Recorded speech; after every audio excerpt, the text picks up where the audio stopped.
A Christmas Carol, in prose, being a ghost story of Christmas by Charles Dickens, with illustrations by John Leech. Preface. I have endeavored in this ghostly little book to raise the ghost of an idea which shall not put my readers out of humor with themselves, with each other, with the season, or with me. May it haunt their houses pleasantly, and no one wish to lay it. Their faithful friend and servant, Charles Dickens, London, December 1843.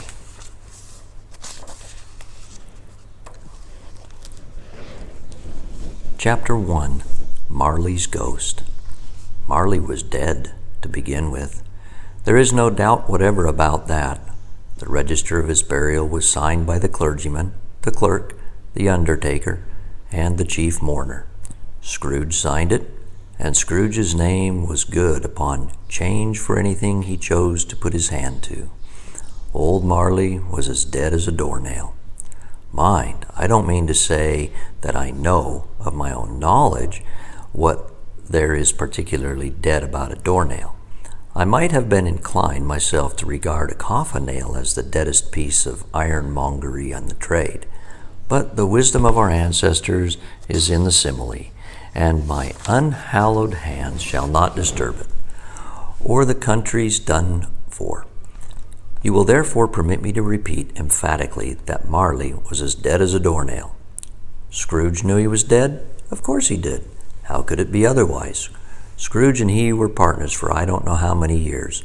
Scrooge was his sole executor, his sole administrator, his sole assign, his sole residuary legatee, his sole friend and sole mourner. And even Scrooge was not so dreadfully cut up by the sad event. But that he was an excellent man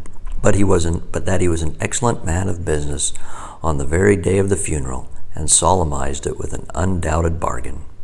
The mention of Marley's funeral brings me back to the point I started from. There is no doubt that Marley was dead. This must be distinctly understood, or nothing wonderful can come of the story I am going to relate. If we were not perfectly convinced that Hamlet's father died before the play began, there would be nothing more remarkable in his taking a stroll at night in an easterly wind upon his own ramparts than there would be in any other middle-aged gentleman rashly turning out after dark on a breezy spot. Say, St. Paul's churchyard, for instance, literally to astonish his son's weak mind. Scrooge never painted out old Marley's name. There it stood, years afterwards, above the warehouse door, Scrooge and Marley. The firm was known as Scrooge and Marley. Sometimes people new to the business called Scrooge, and sometimes Marley.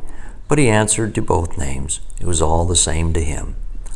Oh, but he was a tight-fisted hand at the grindstone, Scrooge, a squeezing, wrenching, grasping, scraping, clutching, covetous old sinner, hard and sharp as flint, from which no steel had ever struck out generous fire, secret and self-contained, and solitary as an oyster. The cold within him froze his old features, nipped his pointed nose, shriveled his cheek, stiffened his gait, made his eyes red and his thin lips blue, and spoke out shrewdly in his grating voice. A frosty rime was on his head, and on his eyebrows, and his wiry chin. He carried his own low temperature always about with him. He iced his coffee in the dog days, and he didn't thaw it 1 degree at Christmas. External heat and cold had little influence on Scrooge. No warmth could warm, nor wintry weather chill him. No wind that blew was bitterer than he. No falling snow was more intent upon its purpose. No pelting rain less open to entreaty. Foul weather didn't know where to have him. The heaviest rain, the snow and hail and sleet, could boast of the advantage over him in only one respect. They often came down handsomely, and Scrooge never did. Nobody ever stopped him on the street to say with gladsome looks, "My dear Scrooge, how are you? When will you come to see me?" No beggars implored him to bestow a trifle. No children asked him what it was o'clock. No man or woman never once in all his life inquired the way to such and such a place of Scrooge. Even the blind man's dogs appeared to know him, and when they saw him coming on, they would tug their owners into doorways and up courts, and then would wag their tails as though they said, "No eye at all is better than evil eye, dark master." But what did Scrooge care? It was the very thing he liked, to edge his way along the crowded paths of life, warning all human sympathy to keep its distance, was what the knowing ones call nuts to Scrooge. Once upon a time, of all the good days in the year, on Christmas Eve, old Scrooge sat busy in his counting house.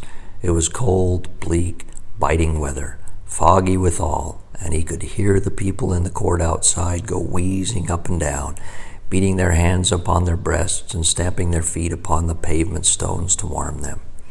The city clocks had only just gone 3, but it was quite dark already.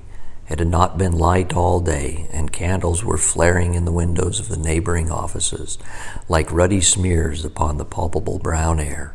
The fog came pouring in at every chink and keyhole, and was so dense without that although the court was of the narrowest, the houses opposite were mere phantoms. To see the dingy cloud come drooping down, obscure everything, one might have thought that nature lived hard by and was brewing on a large scale.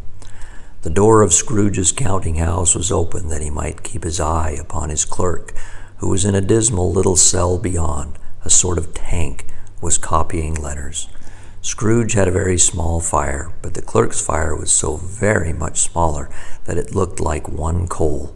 But he couldn't replenish it, for Scrooge kept the coal box in his own room, and so surely as the clerk came in with the shovel, the master predicted that it would be necessary for them to part. Wherefore the clerk put on his white comforter and tried to warm himself at the candle, in which effort, not being a man of strong imaginations, he failed.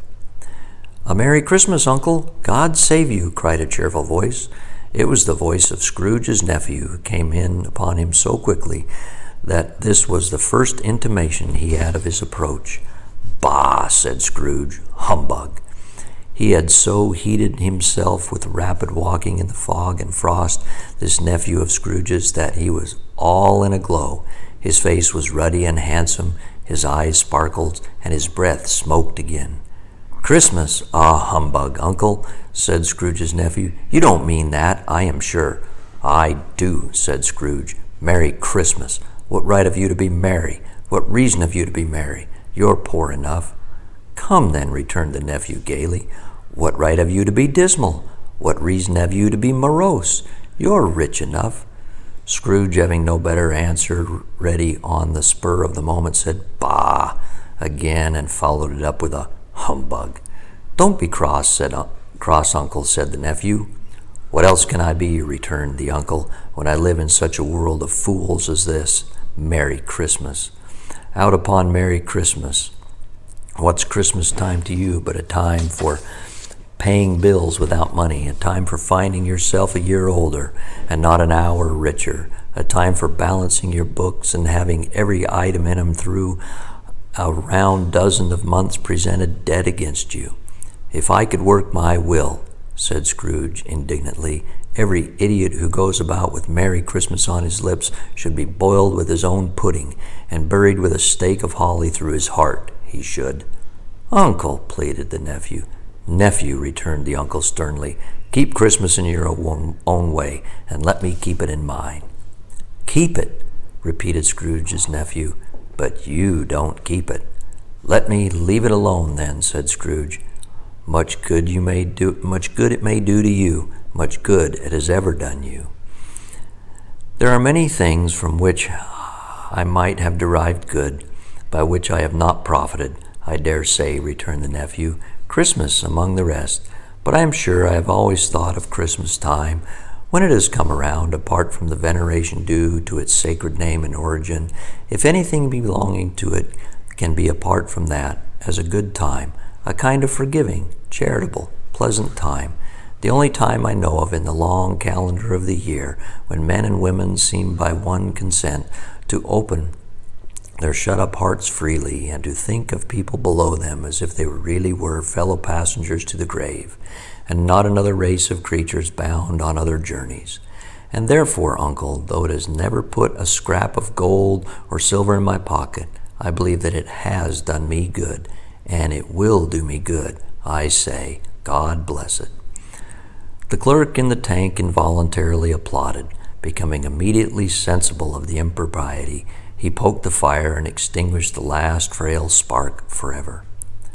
"Let me hear another sound from you," said Scrooge, "and you'll keep your Christmas by losing your situation. You're quite a powerful speaker, sir," he added, turning to his nephew. "I wonder you don't go to Parliament." "Don't be angry, Uncle. Come, dine with us tomorrow." Scrooge said he would see him. Yes, indeed, he did. He went with the whole length of the expression and said that he would see him in that extremity first. "But why?" cried Scrooge's nephew. "Why?" Why did you get married?" said Scrooge. "Because I fell in love." "Because you fell in love," growled Scrooge, as if that were the only thing in the world more ridiculous than a Merry Christmas. "Good afternoon." "Nay, Uncle, but you never came to see me before that happened. Why give it as a reason for not coming now?" "Good afternoon," said Scrooge. "I want nothing from you. I ask nothing of you. Why cannot we be friends?" "Good afternoon," said Scrooge. "I am sorry with all my heart to find you so resolute. We have never had any quarrel to which I have been a party, but I have made the trial in homage to Christmas, and I'll keep my Christmas humor to the last. So a Merry Christmas, Uncle." "Good afternoon," said Scrooge. "And a Happy New Year." "Good afternoon," said Scrooge. His nephew left the room without an angry word, notwithstanding. He stopped at the outer door to bestow the greetings of the season on the clerk, who, cold as he was warmer than Scrooge, for he returned them cordially. "There's another fellow," muttered Scrooge, who overheard him, "my clerk, with 15 shillings a week and a wife and a family, talking about a Merry Christmas. I'll retire to Bedlam." This lunatic, in letting Scrooge's nephew out, had let 2 other people in. They were portly gentlemen, pleasant to behold, and now stood, with their hats off, in Scrooge's office. They had books and papers in their hands, and bowed to him. "Scrooge and Marley's, I believe," said one of the gentlemen, referring to his list. "I have the pleasure of addressing Mr. Scrooge or Mr. Marley." "Mr. Marley has been dead these 7 years," replied Scrooge. "He died 7 years ago this very night." "We have no doubt his liberality is well represented by his surviving partner," said the gentleman, presenting his credentials. It certainly was, for they had been 2 kindred spirits. At an ominous word, liberality, Scrooge frowned and shook his head and handed the credentials back. "At this festive season of the year, Mr. Scrooge," said the gentleman, taking up a pen, "it is more than usually desirable that we should make some slight provision for the poor and destitute, who suffer greatly at the present time.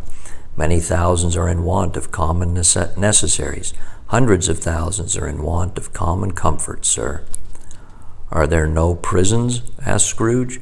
"Plenty of prisons," said the gentleman, laying down the pen again. "And the union workhouses?" demanded Scrooge. "Are they still in operation?" "They are, still," returned the gentleman. "I wish I could say they were not." "The treadmill and the poor law are in full vigor, then?" said Scrooge. "Both very busy, sir." "Oh, I was afraid, from what you had said at first, that something had occurred to stop them in their useful course," said Scrooge. "I'm very glad to hear it." "Under the impression that they scarcely furnish Christian cheer of mind or body to the multitude," returned the gentleman, "a few of us are endeavoring to raise a fund to buy the poor some meat and drink and means of warmth. We choose this time because it is a time, of all others, when want is keenly felt and abundance rejoices. What shall I put you down for?" "Nothing," Scrooge replied. "You wish to be anonymous?" "I wish to be left alone," said Scrooge. "Since you ask me what I wish, gentlemen, that is my answer. I don't make merry myself at Christmas, and I can't afford to make idle people merry. I help to support the establishments I have mentioned. They cost enough, and those who are badly off must go there. Many can't go there, and many would rather die." "If they would rather die," said Scrooge, "they had better do it and decrease the surplus population. Besides, excuse me, I don't know that." "But you might know it," observed the gentleman. "It is not my business," Scrooge returned. "It's enough for a man to understand his own business and not to interfere with other people's. Mine occupies me constantly. Good afternoon, gentlemen." Seeing clearly that it would be useless to pursue their point, the gentleman withdrew. Scrooge resumed his labors with an improved opinion of himself, and in a more facetious temper than was usual with him. Meanwhile, the fog and darkness thickened so that people ran about with flaring links, proffering their services to go before horses in carriages and conduct them on their way. The ancient tower of a church, whose gruff old bell was always peeping slyly down at Scrooge out of a Gothic window in the wall, became invisible, and struck the hours and quarters in the clouds, with tremulous vibrations afterwards, as if its teeth were chattering in its frozen head up there.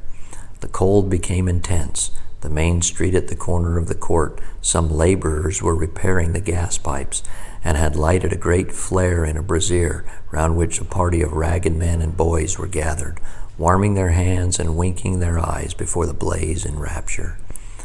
The water plug being left in solitude, its overflowings sullenly congealed and turned into misanthropic ice. The brightness of the shops, where holy sprigs and berries crackled in the lamp heat of the windows, made pale faces ruddy as they passed. Poulterers' and grocers' trades became a splendid joke, a glorious pageant with which it was next to impossible to believe that such dull principles as bargain and sale had anything to do.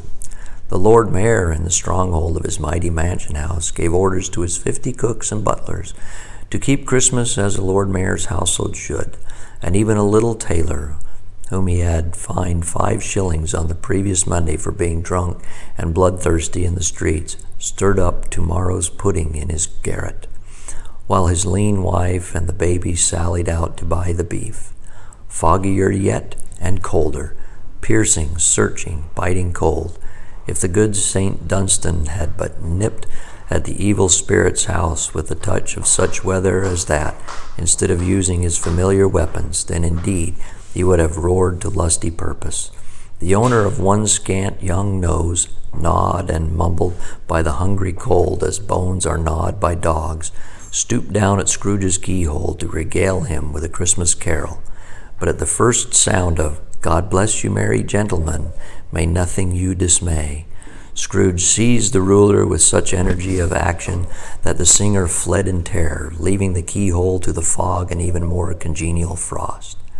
At length the hour of shuttering up the counting-house arrived. With an ill will, Scrooge dismounted from his stool and tacitly admitted the fact to the expectant clerk in the tank, who insistently snuffed out his candle and put on his hat. "You'll want all day tomorrow, I suppose," said Scrooge. "If quite convenient, sir." "Well, it's not convenient," said Scrooge, "and it's not fair. If I was to stop 1/2 a crown for it, you'd think yourself ill-used, I'll be bound." The clerk smiled faintly. "And yet," said Scrooge, "you don't think me ill-used when I pay a day's wages for no work?" The clerk observed that it was only once a year. "A poor excuse for picking a man's pocket every 25th of December," said Scrooge, buttoning his great coat to the chin.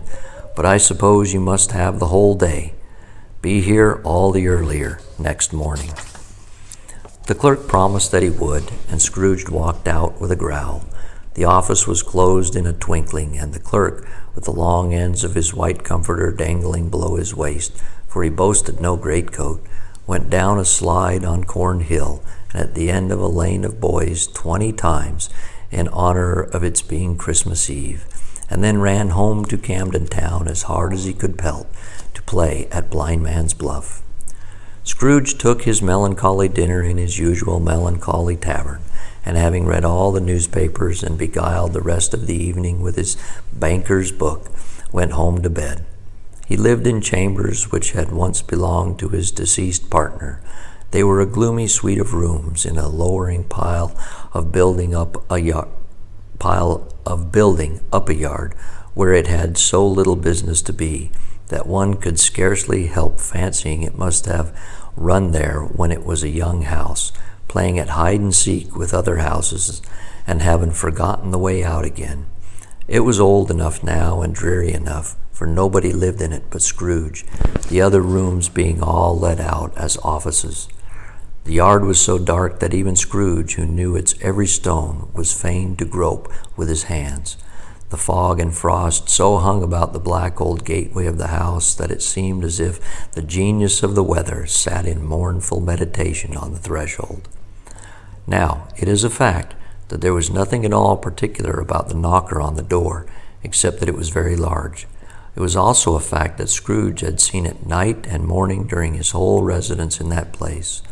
Also that Scrooge had as little of what is called fancy about him as any man in the city of London, even including, which is a bold word, the corporation, alderman, and livery. Let it also be borne in mind that Scrooge had not bestowed one thought on Marley since his last mention of his 7 years dead partner that afternoon. And then let any man explain to me, if he can, how it happened that Scrooge, having his key in the lock of the door, saw in the knocker, without its undergoing any intermediate process of change, not a knocker, but Marley's face. Marley's face.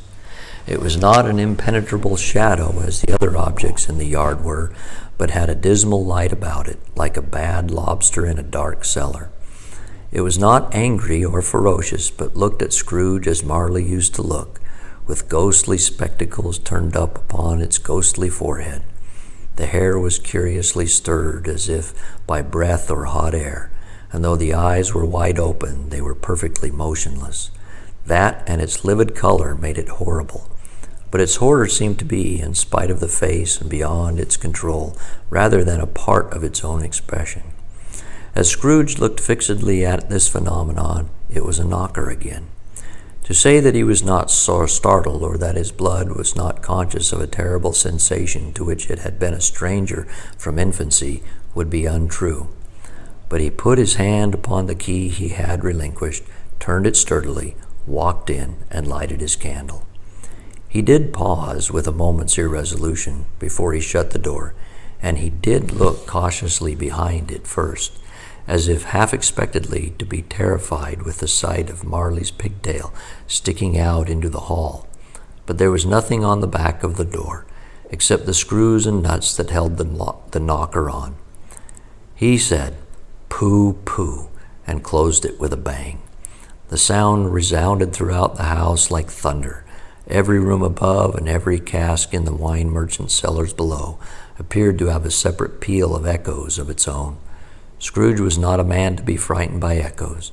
He fastened the door and walked across the hall and up the stairs, slowly too, trimming the candle as he went.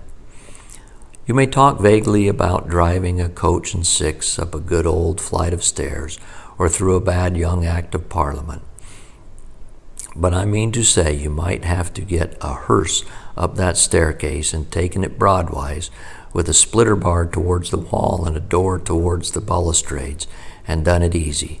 There was plenty of width for that, and room to spare, which is perhaps the reason why Scrooge, that he saw a locomotive hearse going on before him in the gloom. Half a dozen gas lamps out of the street wouldn't have lighted the entry too well, so you may suppose that it was pretty dark with Scrooge's dip. Up Scrooge went, not caring a button for that. Darkness is cheap, and Scrooge likes it. But before he shut his heavy door, he walked through his rooms to see that it was all right. He had just enough recollection of the face to desire to do that. Sitting room, bedroom, lumber room, all as they should be. Nobody under the table, nobody under the sofa, a small fire in the grate, spoon and basin ready, and a little saucepan of gruel. Scrooge had a cold in his head upon the hob. Nobody under the bed, nobody in the closet, nobody in his dressing gown, which was hanging up in a suspicious attitude against the wall.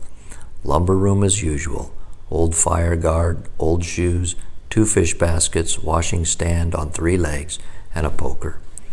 Quite satisfied, he closed his door and locked himself in, double-locked himself in, which was not his custom. Thus secured against surprise, he took off his cravat, put on his dressing gown and slippers and his nightcap, and sat down before the fire to take his gruel. It was a very low fire indeed, nothing on such a bitter night. He was obliged to sit close to it and brood over it before he could extract the least sensation of warmth from such a handful of fuel. The fireplace was an old one, built by some Dutch merchant long ago, and paved all around with quaint Dutch tiles, designed to illustrate the scriptures. There were Cains and Abels, Pharaoh's daughters, queens of Sheba, angelic messengers descending through the air on clouds like feather beds, Abrahams, Belshazzars, apostles putting off to sea in butter boats, hundreds of figures to attract his thoughts, and yet that face of Marley, 7 years dead, came like an ancient prophet's rod and swallowed up the whole. If each smooth tile had been a blank at first, with power to shape some picture on its surface from the disjointed fragments of his thoughts, there would have been a copy of old Marley's head on every one. "Humbug," said Scrooge, and walked across the room. After several turns, he sat down again. As he threw his head back in the chair, his glance happened to rest upon a bell, a disused bell that hung in the room, and communicated for some purpose now forgotten with a chamber in the highest story of the building.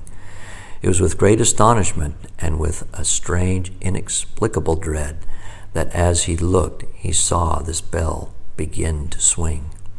It swung so softly at the outset that it scarcely made a sound, but soon it rang out loudly, and so did every bell in the house. This might have lasted a minute, or a minute, half a minute, or a minute, but it seemed an hour. The bells ceased as they had begun, together.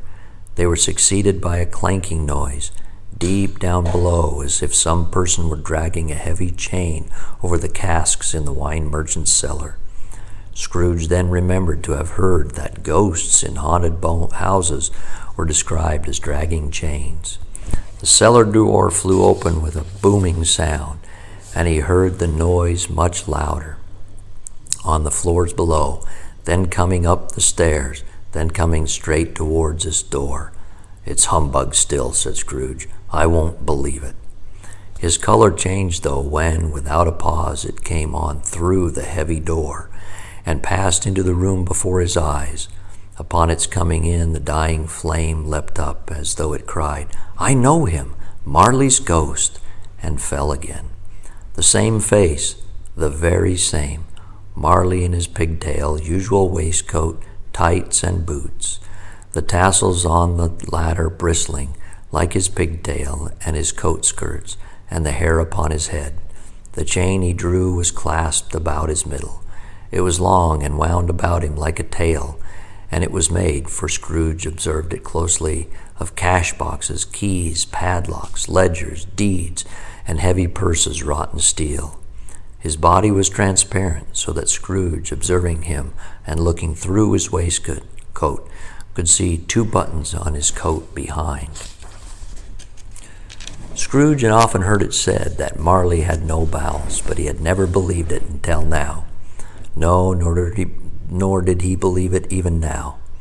Though he looked the phantom through and through and saw it standing before him, though he felt the chilling influence of its death-cold eyes and marked the very texture of the folded kerchief bound about its head and chin, which wrapper he had not observed before, he was still incredulous and fought against his senses. "How now?" said Scrooge, caustic and cold as ever. "What do you want with me?" "Much," Marley's voice, "no doubt about it. Who are you?" "Ask me who I was." "Who were you then?" said Scrooge, raising his voice. "You are particular for a shade." He was going to say, "to a shade," but substituted this as more appropriate. "In life I was your partner, Jacob Marley. Can you sit down?" asked Scrooge, looking doubtfully at him. "I can." "Do it then." Scrooge asked a question because he didn't know whether a ghost so transparent might find himself in a condition to take a chair, and he felt that in the event of it being impossible, it might involve the necessity of an embarrassing explanation. But the ghost sat down on the opposite side of the fireplace as if he were quite used to it. "You don't believe in me," observed the ghost. "I don't," said Scrooge. "What evidence would you have of my reality beyond that of your senses?" "I don't know," said Scrooge. "Why do you doubt your senses?" "Because," said Scrooge, "a little thing affects them. A slight disorder of the stomach makes them cheats. You may be undigested. You may be an undigested bit of beef, a blot of mustard, a crumb of cheese, a fragment of underdone potato. There's more of gravy than of grave about you, whatever you are." Scrooge was not much in the habit of cracking jokes, nor did he feel in his heart by any means waggish then. The truth is that he tried to be smart as a means of distracting his own attention and keeping down his terror, for the specter's voice disturbed the very marrow in his bones. To sit staring at those fixed, glazed eyes in silence for a moment would play, Scrooge felt, the very deuce with him. There was something very awful, too, in the specter's being provided with an infernal atmosphere of its own. Scrooge could not feel it himself, but this was clearly the case, for though the ghost sat perfectly motionless, its hair and skirts and tassels were still agitated as by the hot vapor from an oven. "You see this toothpick?" said Scrooge, returning quickly to the charge for the reason just assigned, and wishing, though it were only for a second, to divert the vision's stony gaze from him. "I do," replied the ghost. "You are not looking at it," said Scrooge. "But I see it," said the ghost, notwithstanding. "Well," returned Scrooge, "I have but to swallow this, and be for the rest of my days persecuted by a legion of goblins, all of my own creation. Humbug, I tell you, humbug." At this the spirit raised a frightful cry, and shook its chains with such a dismal and appalling noise that Scrooge held on tight to his chair to save himself from falling in a swoon. But how much greater was his horror when the phantom, taking off the bandage round his head, as if it were too warm to wear indoors, his lower jaw dropping down upon its breast. Scrooge fell upon his knees and clasped his hands before his face. "Mercy," he said, "dreadful apparition, why do you trouble me?" "Man of the worldly mind," replied the ghost, "do you believe in me or not?" "I do," said Scrooge. "I must. But why do spirits walk on the earth, and why do they come to me?" "It is required of every man," the ghost returned, "that the spirit within him should walk abroad among his fellow men, and travel far and wide, and if that spirit goes not forth in life, it is condemned to do so after death. It is doomed to wander through the world, oh, woe is me, and witness what it cannot share, but might have shared on earth and turned to happiness." Again the specter raised a cry and shook its chains and wrung its shadowy hands. "You are fettered," said Scrooge, trembling. "Tell me why." "I wear the chains I forged in life," replied the ghost. "I made it link by link and yard by yard. I garnered it on my own free will, and of my own free will I wore it. Is its pattern strange to you?" Scrooge trembled more and more. "Or would you know," pursued the ghost, "the weight and length of the strong coil you bear yourself? It was full as heavy and as long as this 7 Christmas Eves ago. You have labored on it since. It is a ponderous chain." Scrooge glanced about him on the floor in the expectation of finding himself surrounded by some 50 or 60 fathoms of iron cable, but he could see nothing. "Jacob," he said imploringly, "old Jacob Marley, tell me more. Speak comfort to me, Jacob." "I have none to give," the ghost replied. "It has come from other regions, Ebenezer Scrooge, and is conveyed by other ministers to other kinds of men. Nor can I tell you what I would. A very little more is all permitted to me. I cannot rest, I cannot stay, I cannot linger anywhere. My spirit never walked beyond our counting house. Mark me, In life, my spirit never roved beyond the narrow limits of our money-changing hole, and weary journeys lie before me. It was the habit of Scrooge, whenever he became thoughtful, to put his hands in his breeches pockets. Pondering what the ghost had said, he did so now, but without lifting up his eyes or getting off his knees. "You must have been very slow about it, Jacob," Scrooge observed in a businesslike manner, though with humility and deference. "Slow," the ghost repeated. 7 years dead," mused Scrooge. "And traveling all the time?" "The whole time," said the ghost. "No rest, no peace, incessant torture and remorse." "You travel fast?" said Scrooge. "On the wings of the wind," replied the ghost. "You might have got over a great quantity of ground in 7 years," said Scrooge. The ghost, on hearing this, set up another cry, and clanked his chain so hideously in the dead silence of the night that the ward would have been justified in indicting him for a nuisance. "O captive hound, and double-ironed," cried the phantom, "not to know that ages of incessant labor by immortal creatures for this earth must pass into eternity before the good of which it is susceptible is all developed. Not to know that any Christian spirit working kindly in its little sphere, whatever it may be, will find its mortal life too short for its vast means of usefulness. Not to know that no space of regret can make amends for one life's opportunities misused. Yet such was I, oh, such was I." "But you were always a good man of business, Jacob," faltered Scrooge, who now began to apply this to himself. "Business!" cried the ghost, wringing his hands again. "Mankind was my business.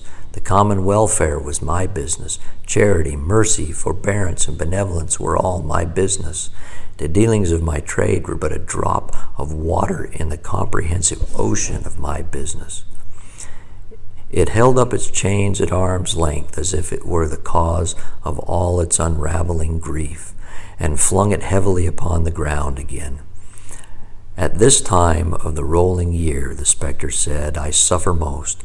Why did I walk through crowds of fellow beings with my eyes turned down, and never raise them to that blessed star which led the wise men to a poor abode? Were there no poor homes to which its light would have conducted me?" Scrooge was very much dismayed to hear the specter going on at this rate, and began to quake exceedingly. "Hear me," cried the ghost. "My time is nearly gone." "I will," said Scrooge, "but don't be hard upon me. Don't be flowery, Jacob. Pray. How is it that I appear before you in a shape that you can see I may not tell? I have sat invisible beside you many days and many nights." "It was not an agreeable idea," Scrooge shivered, and wiped the perspiration from his brow. "That is no light part of my penance," pursued the ghost.